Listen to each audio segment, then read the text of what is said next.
Hello everyone, this is BAWLER with some important news for you. Subscribe and write your thoughts in the comments. On June 26th, President Volodymyr Zelensky addressed operatives of Ukraine's highly secretive SBU Operations Center A, marking the 31st anniversary of the Security Service of Ukraine. He emphasized how vital the SBU has been in Ukraine's struggle against Russia, noting that it stands among the top 3 most powerful military units in the country. Zelensky pointed out that the SBU's actions have played a major role in slowing down Vladimir Putin's invasion since February 2022. Beyond battlefield success, the SBU has inflicted immense economic damage on Russia.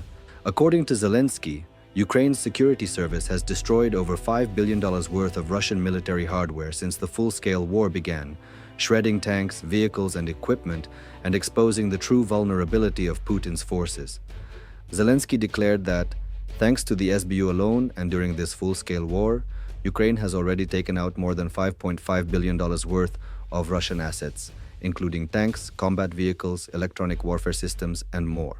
This figure doesn't even account for the results of the SBU's most advanced operation, known as Spiderweb. The SBU's special forces consistently rank among the most effective units in Ukraine's defense structure in terms of enemy elimination and equipment destruction.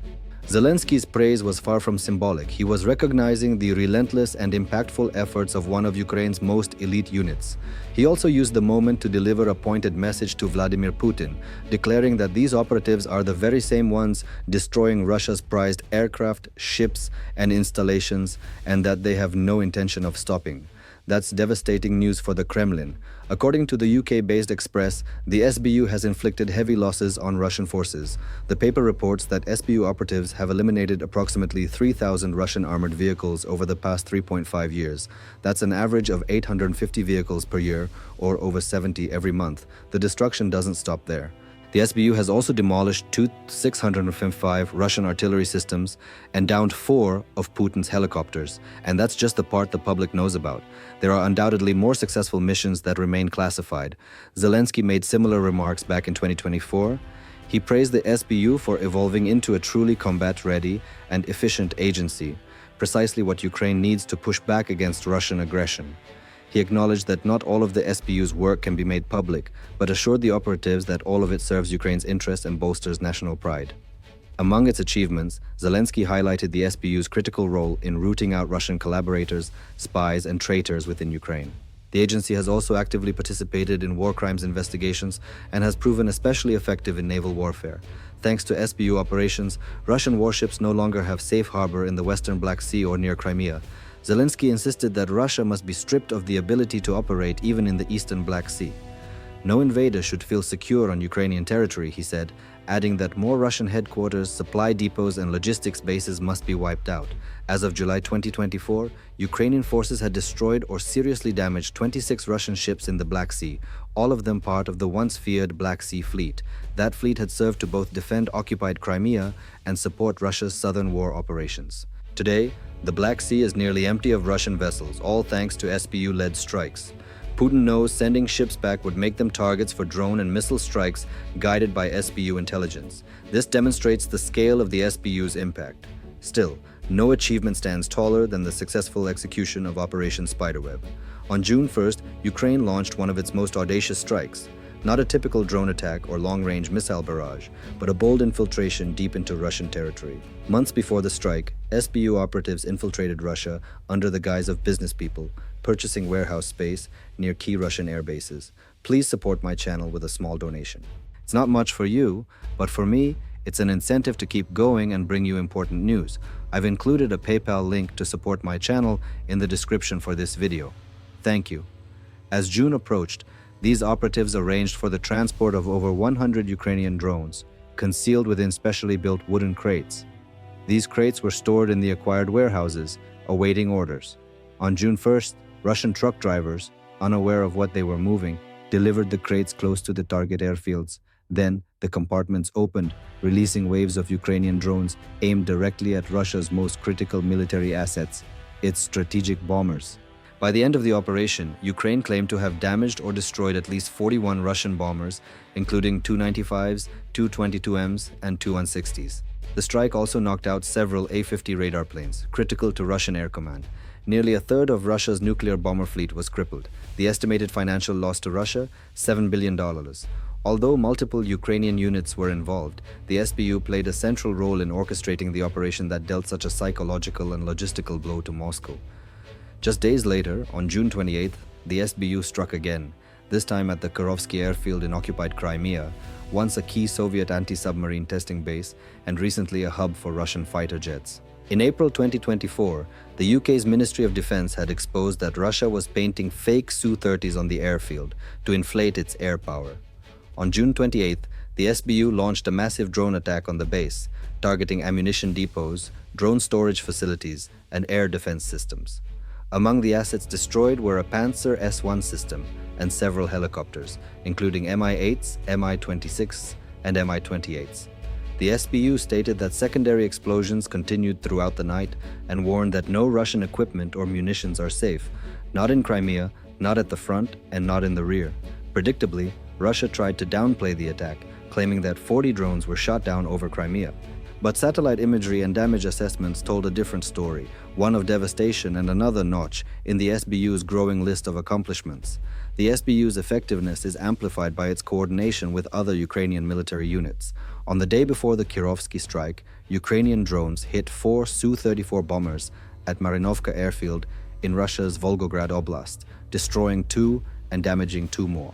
According to the Kyiv Independent, Russia has now lost 420 airplanes and 337 helicopters since the start of the invasion, and every one of these successful operations costs Russia dearly. A Panzer S-1 costs 14 million, a Mi-28 helicopter, 18 million.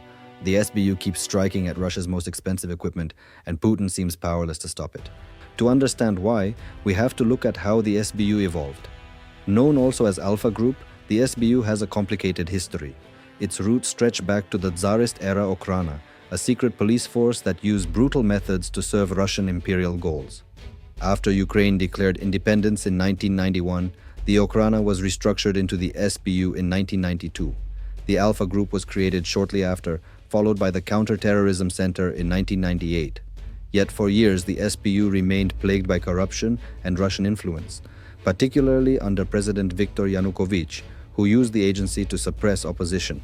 When Yanukovych fled Ukraine during the Euromaidan protests in 2014, loyalists handed over sensitive data on 22,000 SBU agents to the Russians. That betrayal prompted a full purge and reform of the agency. 235 people were arrested, including the former counterintelligence chief. From those ashes, a new SBU emerged, reformed, refocused, and reborn. Today, the SBU functions as an internal security service focused on cybersecurity, counterterrorism, and rooting out internal threats. It employs around 27,000 personnel and, before the war, was undergoing downsizing. Since the invasion, however, the SBU has become indispensable in Ukraine's offensive strategies, conducting deep strike operations and disrupting Russian logistics. So why is the SBU so vital to Ukraine's victory? 2 reasons: the immense economic damage it inflicts on Russia, and its strategic role as the tip of Ukraine's offensive spear. That term, tip of the spear, was used by the Georgetown Security Studies Review in a January 2024 analysis, which described how the SBU was hitting Russia far behind the front lines. Whether in the Donbas, Crimea, Moscow suburbs, or along rail lines in eastern Russia, SBU agents have carried out sabotage, drone strikes, and assassinations, crippling Russian operations and keeping them off balance. The SBU works alongside Ukraine's HUR and resistance cells both inside Ukraine and deep within Russian territory. Examples abound: the destruction of Russian equipment, Operation Spiderweb, and devastating base strikes. All of it stems from the SBU's ability to strike deep while the main army holds the line. The agency's work is often top secret, but its results are undeniable. Innovation defines the SBU.